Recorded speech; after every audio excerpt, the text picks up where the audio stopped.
বঙ্গোপসাগরে ধীরে ধীরে দানা বাঁধছে একটি নিম্নচাপ। সেটি ঘূর্ণিঝড়ের চেহারা নিতে পারে বলেও মনে করছেন আবহাওয়াবিদরা। তবে বঙ্গোপসাগরে তৈরি হওয়া নিম্নচাপের কারণে বৃষ্টি হতে পারে এ রাজ্যে। তো ঘূর্ণিঝড় এই শক্তি ঠিক কোথায় আছড়ে পড়তে পারে এবং এই ঘূর্ণিঝড় বৃষ্টির প্রভাবে পশ্চিমবঙ্গের কোন কোন জেলাতে ঝড় বৃষ্টি হবে এবং বিশেষ করে কবে নাগাদ এই ঝড় বৃষ্টি শুরু হবে এবং কোথায় এই ঘূর্ণিঝড়ের ল্যান্ডফল হতে চলেছে, এই নিয়ে বিস্তারিত জানতে ভিডিওটি সম্পূর্ণ দেখবেন। আর ভিডিওটি শুরু করার পূর্বে আজকে আপনাদের জায়গাতে আবহাওয়া কেমন ছিল, অর্থাৎ বৃষ্টি হয়েছে নাকি হয়নি, কমেন্ট বক্সে জানাতে ভুলবেন। তো বলা হয়েছে যে আগামী 23 থেকে 28 মের মধ্যে বঙ্গোপসাগরে একটি নিম্নচাপ ঘূর্ণিঝড়ের রূপ নিতে পারে, যার নামকরণ হতে পারে শক্তি। তবে এটি কতটা শক্তিশালী হবে তা নিয়ে এখনও পর্যন্ত আবহাওয়া দফতরের তরফ থেকে বিশেষ কিছু জানানো হয়নি।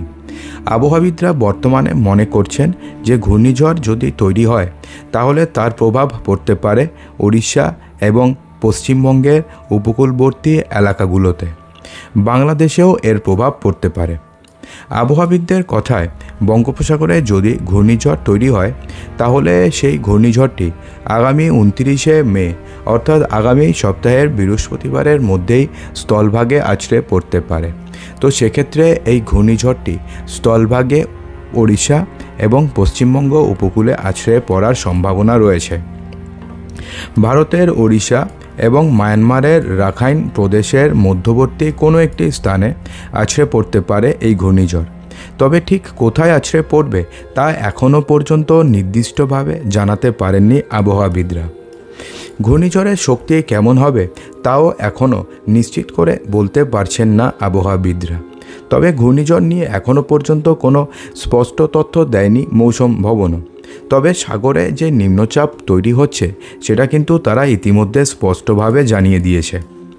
মৌসুম ভবন বর্তমানে জানিয়েছে যে আরব সাগরে একটি গভীর নিম্নচাপ তৈরি হয়েছে। তারই জেরে মুম্বাই সহ বিস্তীর্ণ এলাকাতে বর্তমানে প্রবল ঝড় বৃষ্টি হচ্ছে। মুম্বাইতে বর্তমানে ঝড় বৃষ্টির কারণে কমলা সতর্কবার্তা জারি করা হয়েছে। মৌসুম ভবন জানিয়েছে যে পাঞ্জাব এবং সংলগ্ন এলাকায় ঘূর্ণাবর্ত থেকে একটি অক্ষরেখা বেরিয়েছে। তা উত্তর মধ্যপ্রদেশে, ঝাড়খণ্ডে, উত্তরবঙ্গ এবং সিকিমের ওপর দিয়ে গেছে, যার কারণে পশ্চিমবঙ্গের একাধিক জেলাতে ঝড় বৃষ্টি চলবে। অন্যদিকে আলিপুর হাওয়া অফিস জানিয়েছে যে বঙ্গোপসাগরে তৈরি হচ্ছে নিম্নচাপ, যার কারণে 28 মে থেকে উপকূলবর্তী এলাকাতে প্রবল বৃষ্টি হতে পারে, সঙ্গে বইতে পারে ঝোড়ো হাওয়া।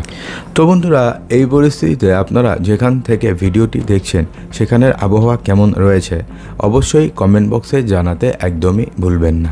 আর যদি ভিডিওটি ভালো লাগে তো ভিডিওটিকে লাইক করবেন, বন্ধুদের মাঝে প্রচুর শেয়ার করবেন এবং চ্যানেলটিকে সাবস্ক্রাইব অবশ্যই করবেন।